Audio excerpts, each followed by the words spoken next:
गर्मी में गरीब बहू का ठंडा ठंडा ससुराल। यहाँ पे पुष्पा अपने पति अवधेश से कह रही है कि मुआ इतनी गर्मी हो रही है कि पेड़ पौधों का पत्ती भी नहीं हिल रहा कि मेरा पसीना सूखे, हाथ पंखा हिला हिला के तो मैं थक गई हूँ। तभी अवधेश बोलता है कि तुम मुझे हाथ पंखा दे दो, मैं पसीने में भीगा जा रहा हूँ, जो तुम हो देने का नाम नहीं ले रही हो। तो पुष्पा बोलती हवा लेना है तो बाजार जाओ, खरीद के आओ। रसोई घर में तीन बहू खाना बना रही है, सिया, दिया, रिया। सिया बोलती है कि सास ससुर का तो झगड़ा मानो खत्म ही नहीं होगा, आज देखो हाथ पंखा के लिए झगड़ा हो रहा। तभी दिया बोलती है कि गर्मी इतनी हो रही है, हाथ पंखा 2-3 होना ही चाहिए घर में। तो सिया बोलती है कि तुमको आए अभी 2-4 दिन ही हुए हैं, तुम ज़्यादा घर के मामले में दखल मत दो, मैंने सब्जी बना दिया है, अब तुम रोटी बना लो। तो दिया बोलती है कि भाभी घर तो हीटर की तरह जल रहा है और भट्टी की तरह तो दीवार तप रहा है, मैं रूम में तो खाना बिल्कुल भी नहीं बना पाऊंगी। ऐसा है कि मैं चूल्हा लेके जाती हूँ बाहर आंगन में और खुली हवा में बैठकर रोटी बनाऊंगी। तो सिया बोलती है जहाँ तुम्हारा मन करे तुम जाकर के बना दो, और हाँ, घर के मामलों में ज़्यादा दखल मत दो। दिया चूल्हा उठाती है और खुले में जाकर के रोटी बनाना स्टार्ट करती है और तभी खाने का टाइम हो जाता है, सभी लोग बैठ जाते हैं खाने के लिए। मसाला वाला सब्जी देखकर अवधेश का पारा चढ़ जाता है और वो बोलता है कि तुम लोग रोज़ रोज़ मसाले की सब्जी क्यों बनाती हो। तो पुष्पा बोलती है कि आपको तो बस बहाना ही चाहिए बहू को डांटने के लिए, चावल दाल लेकर चढ़ गए लड़ाई करने के लिए।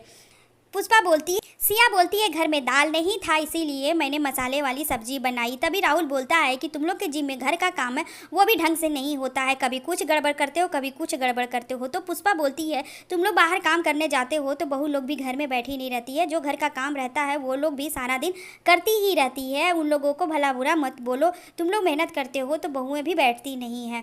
नोक झोंक होता है, सभी लोग खाना खाते हैं और फिर अपने अपने काम पे चले जाते हैं। जूठा बर्तन पड़ा हुआ था, सभी तीनों बहुएं उठती है बर्तन धुलने के लिए। तभी वहाँ पे उनके बच्चे आते हैं और उनके शरीर में गर्मी से बहुत बड़े बड़े गम्होरियाँ हो गई थी, जिसको स्क्रैच करने के बाद खून निकलने लगता है। तो दिया बहुत परेशान हो जाती है कि बच्चा कितना गर्मी से परेशान है। तीनों बहू अपने अपने बाल बच्चा को उठाती है और नदी लेके जाती है नहाने के लिए। तीनों बच्चों को नदी में नहलाती है और थोड़ी देर पेड़ के नीचे बैठती है।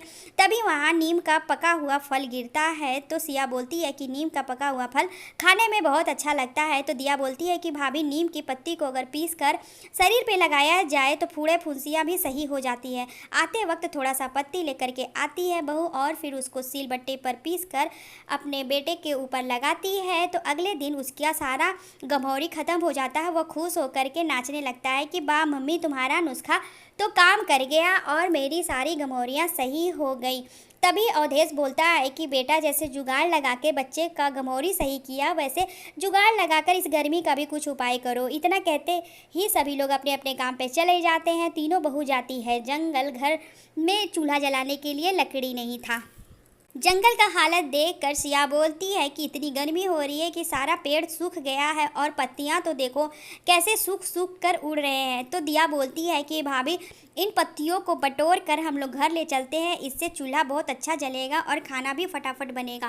तभी थोड़ा सा मौसम बदलता है क्योंकि वो लोग घास के ऊपर बैठती है। घास के ऊपर बहुत ठंडक थी तो लोग जुगाड़ लगाती है, ढेर सारा घास काट कर अपने साथ लेकर के आ जाती है घर पे और उसी का चटाई डोरमेट बनाकर रखती है। और उसी चटाई पे बैठकर पूरा परिवार जब खाना खाता है तो उन लोगों को ठंडक का एहसास होता है क्योंकि घास बहुत हरा हरा था और वो लोग घास से मेहनत करके बिस्तर बनाते हैं तो पूरा परिवार चैन की नींद सोते हैं। तो पुष्पा बोलती है कि बेटा, तुम लोगों का जुगाड़ काम कर गया, हरी घास का बिस्तर बहुत ठंडक था, मैं तो रात भर सो नहीं पाती थी, लेकिन हरे घास की बिस्तर की वजह से मैं रात को आराम से सोई। अगले दिन सभी लोग खाना खा रहे थे, गर्मी इतनी हो रही थी कि आंगन में बैठ करके खाना खाया। सभी बहू अपने अपने काम पे लग जाती है और सभी के पति अपने अपने काम पे चले जाते हैं। जब वो घर आ रहे थे तो अपने हाथ में जूट का बोरी लेकर के आए। तो पुष्पा उन लोगों के हाथ में जूट का बोरी देखकर गुस्सा पुष्पा राहुल को डांट लगाते हुए बोलती है कि इतनी गर्मी में तुम जूट की बोरी लेकर के क्यों आए हो। तो राहुल बोलता है क्या करूं माँ, भैया बोला कि लेके चलो, यहाँ फालतू रखा है इसीलिए हम तीनों भाई जूट की बोरी इकट्ठा करके ले आए, अगर इसका कोई जुगाड़ हो तो तुम लोग कर लो। तो रिया बोलती है कि कोई बात नहीं है भैया, इस जूट की बोरी को मैं भिगो कर छत के ऊपर रख दूंगी तो इसमें बहुत ज़्यादा पानी सोखता है जिसकी वजह से हमारा छत ठंडा रहेगा और नीचे गर्मी का एहसास कम होगा और ठंडक बनी रहेगी। नीचे बोरियाँ भिगा भिगा करके दोनों बहू देती हैं तो सिया ऊपर पूरी अच्छी तरह से छत कवर कर देती है। और जब छत कवर हो जाता है तो गर्मी का एहसास घर के अंदर थोड़ा कम हो जाता है और सभी लोग ठंडी ठंडी रूम में आराम से बैठते हैं। बच्चे तो खुशी के मारे नाचने लगते हैं और घड़े के ऊपर जूट की बोरी को भिगा कर लपेट दिया गया, जिसकी वजह से घड़े का पानी बहुत ज़्यादा ठंडा हो गया, जैसे लग रहा था कि फ्रिज का पानी है। सिया दिया पानी को पीती है तो बोलती है कि वाह, ये नुस्खा बहुत ज़ोरदार निकला और हमें लग रहा है कि हम लोग घड़े का नहीं फ्रिज का पानी पी रहे हैं। राहुल, राज और रवि बगीचे में काम कर रहे थे। जब घर आए तो आम गिरा हुआ था, उसको उठाकर ले आए तो सिया उस आम का पाना, शिकंजी और आम का जूस बनाती है और उसमें थोड़ा सा बर्फ़ मिला देती है ताकि ठंडक बनी रहे। पूरे परिवार जब पीते हैं तो उन लोगों को बहुत ही ज़्यादा ठंडक का एहसास होता है। पुष्पा बोलती है कि बेटा, घास का जुगाड़ बहुत अच्छा है, तुम कुछ और भी बना लो।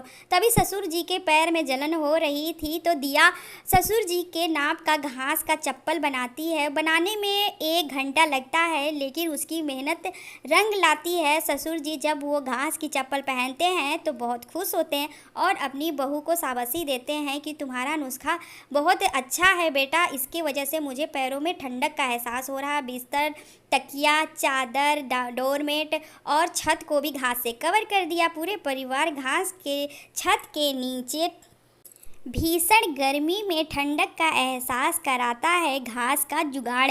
और घास का जुगाड़ लगा लेने के बाद उन लोगों के घर से गर्मी जैसे मानो ख़त्म ही हो गई और पूरा परिवार खुशी खुशी रहने लगे।